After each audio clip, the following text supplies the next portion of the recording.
मनोज बड़ी तेजी से भाग रहा है, जैसे कोई उसका पीछा कर रहा हो। उसे एक पुरानी कोठी नजर आती है।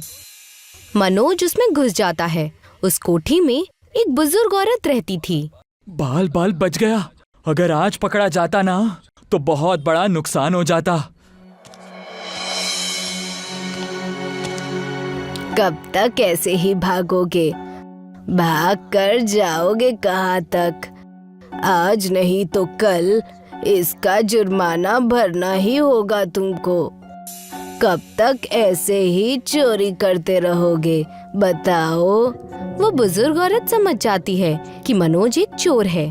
वो बुजुर्ग औरत उससे पूछती है, चोरी क्यों करते हो? क्या वजह है चोरी की? लालच या फिर मजबूरी? लालच के वजह से मैं चोरी नहीं करता। ये मेरी मजबूरी है। मेरी 10 साल की लड़की है जिसकी तबीयत बहुत खराब रहती है और कस्बे में दवाई बहुत महंगी बिकती है। इसीलिए मेरे पास और कोई चारा नहीं था सिवाय चोरी के। अम्मी, मेरी बेटी शिवानी को छोड़कर मेरा इस दुनिया में कोई नहीं है। उसके लिए मैं कुछ भी कर सकता हूँ। मैं बहुत अच्छी मैगी बनाती हूँ। तुम्हें भूख लगी होगी ना? जी, भूख तो लगी है मुझे। वो बुजुर्ग औरत मनोज को अपने हाथों से मैगी बनाकर देती है। वो पहले क्या करता था उस बारे में पूछती है। पहले मैं कस्बे में मिल्कशेक बेचा करता था, लेकिन वो धंधा भी बंद पड़ गया। इसीलिए मैं अपने बच्चे के खातिर मैं चोरी करने लग गया।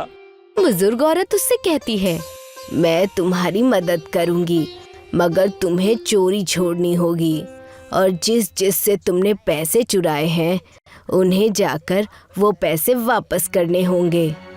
अम्मी जी, मेरी मदद कीजिए। मैं आपका बहुत शुक्रगुजार रहूंगा।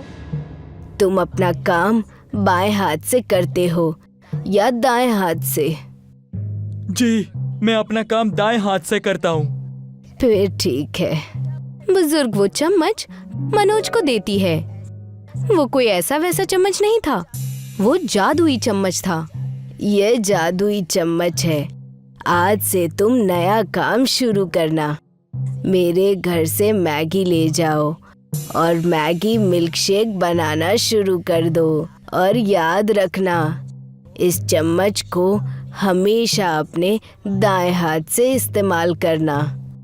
जी, आपका बहुत बहुत शुक्रिया अम्मा जी।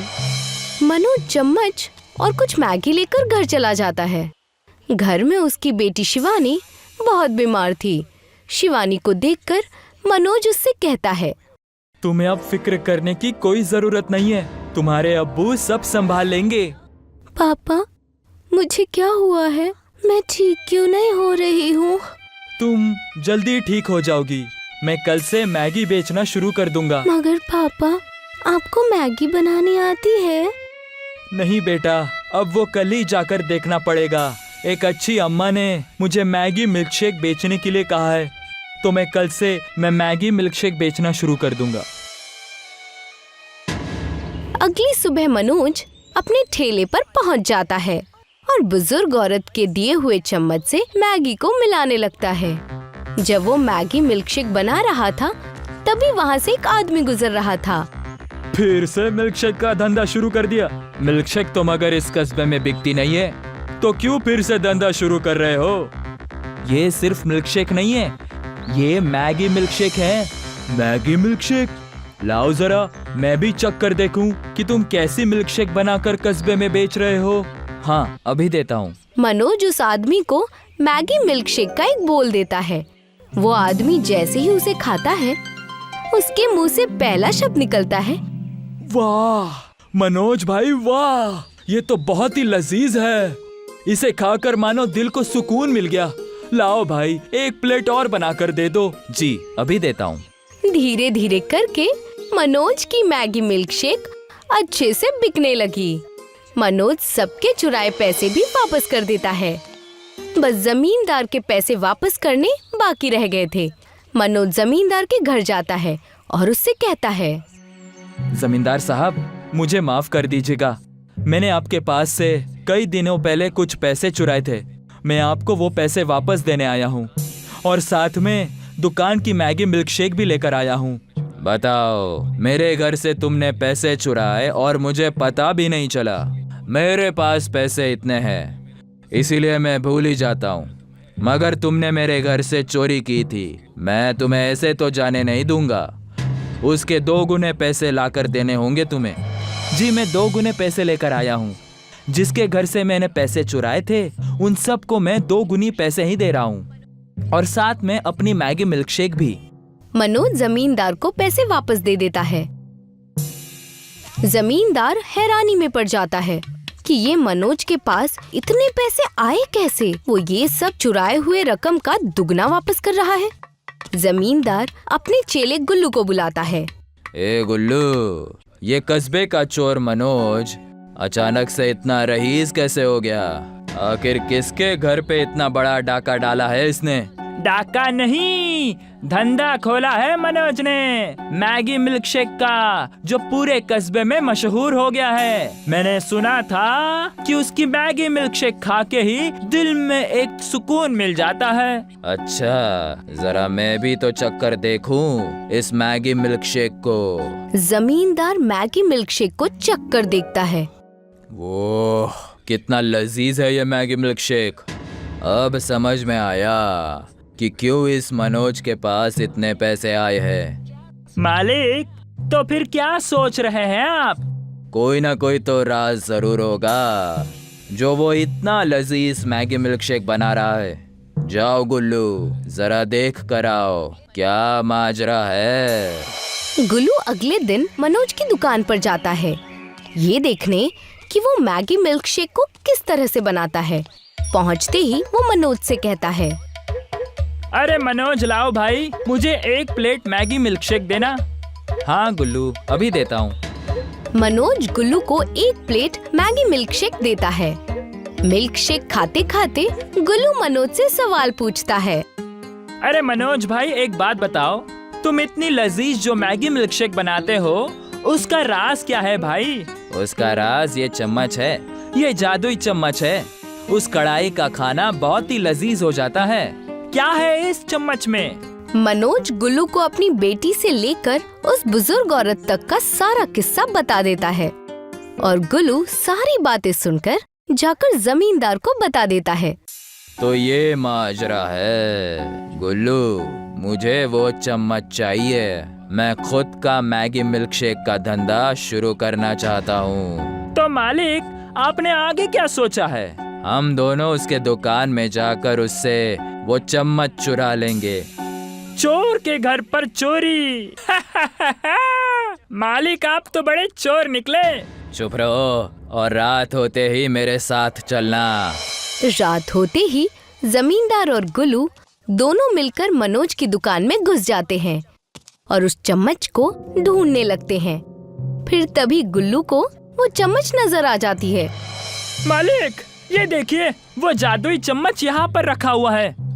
तो देख क्या रहा है बुद्धू, उठा कर लेकर आ।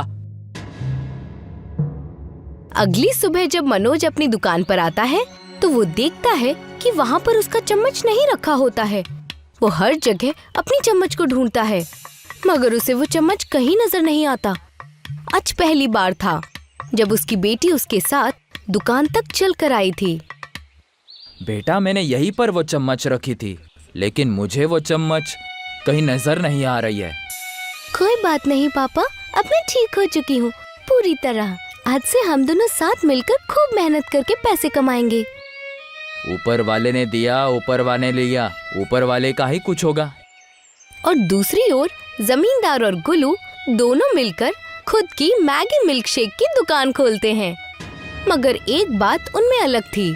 जमींदार और गुल्लू दोनों ही बाएं हाथ से अपना काम किया करते थे। बुढ़िया ने चम्मच देते वक्त मनोज से कहा था, अच्छा है तुम दाएं हाथ से काम करते हो, क्योंकि अगर बाएं हाथ से काम करते तो ये चम्मच उल्टा काम करता। औरत वहाँ से गुजरती है और जमींदार की मैगी मिल्कशेक को देखकर वहाँ पर रुक जाती है। अरे जमींदार साहब, आपने भी मैगी मिल्कशेक बेचना शुरू कर दिया? जी हाँ, पूरे कस्बे में सबसे बेहतरीन मैगी मिल्कशेक मैं बनाता हूँ। उस मनोज से भी अच्छा। अगर ऐसा है तो मुझे भी खिलाइए ना ये मैगी मिल्क शेक। जी अभी खिलाता हूँ। ए गुल्लू, एक प्लेट गर्मा गर्म मैगी मिल्क शेक दे इन्हें। जी मालिक। गुल्लू एक प्लेट मैगी मिल्क शेक निकाल कर ग्राहक को दे देता है। दिखने में तो बड़ा ही स्वादिष्ट लग रहा है। जैसे ही वो औरत एक चम्मच उस मैगी मिल्क शेक का निवाला खाती है, वैसे ही उसके पेट में दर्द होने लगता है। छी, ये क्या खिला दिया आपने मुझे? इतना गंदा मैंने पहले कभी अपनी जिंदगी में कुछ नहीं खाया। अब जमींदार होकर अपने ग्राहकों को इतना गंदा खाना खिलाते हो। अरे गुल्लू, जरा मुझे चखने के लिए देना। उसे खाते ही वो गुल्लू से कहता है, छी गुल्लू, तुमने बनाने के बाद इसे चखा नहीं था क्या? जब ये सब हो रहा था तभी वहाँ पर प्रधान और मनोज आ जाते हैं और जमींदार से कहते हैं, जमींदार, जिस चम्मच को तुम इस्तेमाल कर रहे हो वो चम्मच मनोज का है। उसे वो चम्मच वापस कर दो। नहीं प्रधान जी, आपको तो पता है कि ये मनोज चोरी किया करता था। इसने ये चम्मच मुझसे चुरा लिया था। मैंने बस मेरा सामान मुझसे वापस लिया है। झूठ, साफ साफ झूठ, क्योंकि ये चम्मच मेरे पूर्वजों का है, जिसे मेरे अम्मी ने मनोज को दिया था। वो बुजुर्ग औरत प्रधान जी की माँ थी और रात के वक्त प्रधान जी गांव के काम से लेट घर जा रहे थे। तभी उन्होंने जमींदार और गुल्लू को मनोज की दुकान से बाहर निकलते हुए देखा था। मैंने कुछ नहीं किया प्रधान जी, मैंने तो सब कुछ जमींदार जी के कहने पर किया था। मुझे माफ कर दीजिए प्रधान जी। अभी के अभी तुम दोनों को कस्बे से निकाला जाता है। जमींदार और गुल्लू दोनों को प्रधान जी गांव से बाहर निकाल देते हैं और मनोज के पास वापस उसकी चम्मच आ जाती है। अक्षरपुरी गांव में मंगरू अपनी अम्मी माया के साथ रहा करता था। इस गांव में हड्डियों से जुड़ी दिक्कतें हर इंसान को थी, मानो ये खानदानी बद्दुआ हो। मंगरू अपनी 60 साल की अम्मी को व्हील चेयर पर बिठाकर बढ़ई की दुकान पर ले जा रहा था। क्या हाल चाल है मंगरू? आज अम्मी जी के साथ यहाँ कैसे आना हुआ? वो भैया, आपने ये जो व्हीलचेयर हमें दी है ना, ये कुछ ठीक नहीं है। अभी महीना भर भी नहीं हुआ इसे बना के और ये फिर खराब हो गई। अरे पूरा कस्बा भी तो यही इस्तेमाल कर रहा है। तुमने ये खरीदी थी 2 साल पहले, तो अब खराब तो होगी ही ना। बेटा बढ़ई, तुम्हारे अब्बू जो व्हील चेयर बनाते थे वो तो इतने मजबूत होते थे कि 2 खानदान इस्तेमाल कर लें। वो क्या है ना, वो अब्बू बनाते थे चाची। देखो भैया, नहीं लेना है तो बता दो, वरना जब पैसे आए तब आ जाना। चलो मंगरू, और परेशान करना ठीक नहीं। दोनों वहाँ सरपंच के घर की ओर निकल पड़ते हैं। आओ मंगरू। प्रणाम अम्मी जी, बताइए मैं आपकी क्या खिदमत कर सकता हूँ? अभी बढ़ई की दुकान से लौटे हैं, कोई मदद नहीं मिली। अगर हो सके तो कोई पुराना व्हील चेयर हो तो मुझे दे दो। आप फिक्र मत करिए, इस साल जो व्हील चेयर बांटेंगे ना, उसमें से एक आपको भी दे दूंगा। सरपंच जी, एक बात पूछूं? पूछो पूछो, क्या बात है? जब तक हम इस बीमारी को जड़ से ठीक नहीं करते तब तक आगे नहीं बढ़ सकते हैं। तुम्हारी बात तो ठीक है, लेकिन हम लोग इसके लिए कुछ कर नहीं सकते। तुम लोग सब जवान लोग हो, कोशिश करना कि तुम्हारे बुढ़ापे में इसका कोई ना कोई रास्ता ढूंढ लो। ठीक है सरपंच जी, चलो अब मैं चलता हूँ। मंगरू अपने घर की तरफ लौट जाता है। बढ़ई जो सिर्फ अपने फायदे के लिए खराब व्हील चेयर बना रहा था, उससे मंगरू बहुत ही उदास था। रात हो चुकी थी और माया के सोते ही मंगरू नदी किनारे टहलने चला जाता है। मंगरू नदी किनारे बैठकर पत्थर मार रहा था और खुद से बातें कर रहा था। पता नहीं क्या दिक्कत है इस कस्बे में, उम्र 50 तक पहुंची नहीं कि लोगों की हड्डियां कमजोर हो जाती हैं। और वो बढ़ई लोगों की जरूरत है तो चीजों को जानबूझ के ऐसे बनाता है कि जल्दी खराब हो जाए, ताकि लोग उससे बार बार खरीदे। तभी नदी से एक महिला की चिल्लाने की आवाज आने लगी। बचाओ बचाओ बचाओ! अरे कौन है? क्या हुआ? चिल्लाते हुए वो आवाज बाहर आ जाती है और पता चलता है कि कोई घायल मगरमच्छ है जिसके पैरों में मछुआरों का कांटा घुसा है। अरे मेरी अम्मा, ये क्या है? मेरी मदद करो, मुझे बचा लो। मंगरू को बहुत डर लगता है, फिर भी वो हिम्मत जुटाकर उस मगरमच्छ की पीड़ा दूर करने के लिए चला जाता है। मंगरू उस मगरमच्छ के पैरों से वो कांटा निकाल देता है और एक कपड़े से उस घाव को बांध देता है। लो, अब ठीक होने में थोड़ा वक्त लगेगा।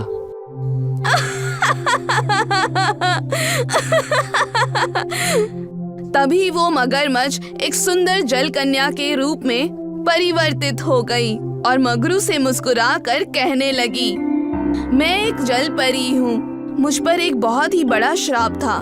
मैंने अपने रूप के अहंकार में ही एक ऋषि को बुरा भला कहा था और उनका अपमान किया था। तब से उन्होंने मुझे एक श्राप दिया था कि मेरा भयानक मगरमच्छ जैसा चेहरा हो जाएगा और कोई एक बहुत दयालु और नेक इंसान होगा जो कि इस रूप को देखकर भी मेरी मदद करेगा। अब मैं श्राप मुक्त हो पाऊंगी। साहस, धीरज, शील सब है तुम में। इन सब गुणों से खुश होकर मैं तुम्हें इच्छा मांगने का अवसर देती हूँ। मैं अपने लिए कुछ नहीं चाहता देवी, पर आप यदि चाहे तो इस कस्बे में जो बीमारी लगी है हड्डियों की, वो मिटा दे तो ठीक रहेगा। जैसी तुम्हारी मर्जी। ठीक है, तथास्तु। तुम्हारे घर के पास एक कुआं आ जाएगा। उस कुएं में दूध से बनी चीजें तुम अपनी इच्छा से निकाल सकते हो। पर उससे कस्बे की मदद कैसी होगी देवी? दूध हड्डियों के लिए पहले से ही फायदेमंद है, मगर ये ताकती दूध, चाहे इसे पियो या फिर इसके आसपास रहो तो सारी दिक्कतें जड़ से खत्म कर देगा। ध्यान रहे मगरू, ये तुम्हारे गुण देखकर मैंने दिया है। इसका इस्तेमाल सिर्फ तुम्हारी इच्छा से ही हो सकता है। अब मैं जाती हूँ, खुश रहो। मगरू बड़ी खुशी से अपने घर पहुँचा और पाया कि वहाँ पर एक कुआं है और उसमें सफेद दूध है। जय हो देवी की। अगले दिन मगरू पंचायत बुलाता है और सभी मगरू के घर के बाहर खड़े रहते हैं। वहाँ गांव के लोगों के साथ सरपंच, बढ़ई और सोमनाथ मिस्त्री भी मौजूद था। आप सभी का स्वागत है। मैंने आपको एक जरूरी काम से बुलाया है। सुनने में तो बहुत जरूरी लगता है, पर आखिर बात क्या है? जिस हिसाब से बता रहे थे उतनी ही जरूरी बात हो तो अच्छा होगा। अपना कीमती वक्त यहाँ जो दे रहा हूँ। हाँ भाई, बिल्कुल जरूरी है। ये जो कुआं दिख रहा है ना, एक जलपरी ने कस्बे की हालत देखकर ये दूध का कुआं दिया है। ये मेरे हिसाब से जो भी दूध के चीजें मैं इस कुएं से निकालूं, उसके इर्द गिर्द रहकर पूरे कस्बे की हड्डियां ठीक हो जाएंगी और ये पुश्ते वाली बीमारी गायब हो जाएंगी। मजाक है क्या? ये जरूरी बात थी जिसके लिए तुमने सबको बुलाया। मैं जानता हूँ कि ये वरदान और श्राप की बातें मानना मुश्किल है। आप लोग खुद उस कुएं के दूध से दूध को चख कर देख लीजिए। मंगरू की बात सुनकर सभी गांव वालों ने कुएं में झांक कर देखा और पाया कि सही में उसमें दूध है। सब चकित रह गए। फिर मंगरू ने बाल्टी से दूध निकालकर सबको दूध पिलाया।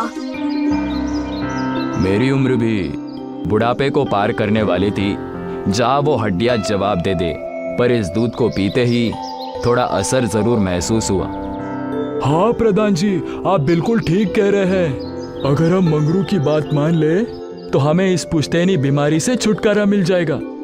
हाँ सोमनाथ, और मैंने इसीलिए तुम्हें बुलाया है। मैं चाहता हूँ कि हम सब मिलकर हर घर को इस दूध से बने हुए पनीर से बनाएं। मेरे हिसाब से ये पनीर के रूप में बाहर आएगा और भरा हुआ रहेगा। ठीक है मंगरू। सभी बड़े खुश थे और अगले ही दिन सब मिलकर घर में पनीर बनाने लगे। मानो गांव में एक खुशी की नई लहर आई हो। मानो गांव के लोगों में एकता का जन्म हुआ हो। हर कोई देखना चाहता था कि पुश्तों से चली आ रही इस बीमारी का कैसा होगा और वो कितना सुगम होगा। मिस्त्री और सरपंच मगरू के घर बैठे थे। माया भले ही डंडे की मदद से चल रही थी, पर अब वो चल पा रही थी। सिर्फ 2 महीनों में इतना सुधार हुआ है कि पूछो मत। हाँ सरपंच जी, अगर सब ठीक रहा तो सिर्फ 2 साल में ये दिक्कत जड़ से खत्म हो जाएगी और आने वाली पीढ़ी को कभी दिक्कत ही नहीं होगी। पर एक बात ध्यान में रखिएगा कि वो बढ़ई, उसने मेरी नाक में दम करके रखा है। कहता है कि मैं कस्बे की मदद ना करूं। बचपन की दोस्ती की कस्में देना और उसके काम नहीं बना तो रिश्ता खत्म करने की धमकियां देने लगा। ये तो फिक्र की बात है। आखिर वो ऐसा क्यों कर रहा है सरपंच जी? तुम भोले हो बेटा मंगरू, इसीलिए समझ नहीं पा रहे हो। अगर सबकी दिक्कतें खत्म हो जाएंगी तो उसका धंधा तो चौपट हो जाएगा ना। मंगरू कुछ सोचने लगा पर उसने जवाब नहीं दिया। कुछ कहते क्यों नहीं मंगरू? अगर कोई बात है तो हमें बताकर मन हल्का कर लो। नहीं, शायद हमें कुछ करने की जरूरत ही नहीं। पर वो क्यों? अगर असल में बढ़ई कुछ करने की कोशिश करेगा तो हम भी समझ जाएंगे। मैं बढ़ई पर अभी भरोसा रखना चाहता हूँ और अगर कोई दिक्कत आई तो उसका असर कस्बे पर नहीं होगा। ठीक है, जैसा तुम कहो मंगरू। सब अपने घर चले गए और मंगरू गांव में दूध बांटने निकल गया। देखते ही देखते शाम हो गई। बड़े ही कुएं के पास एक बाल्टी में कुछ लेकर खुद से बातें कर रहा था। आया बड़ा मेरा धंधा चौपट करने वाला। लोगों का नेता बनने का बहुत शौक है ना। ये सारा केमिकल डालकर इस पूरे दूध को खराब कर दूंगा, फिर देखते हैं। बड़े ही पूरी बाल्टी कुएं में खाली करने लगा था।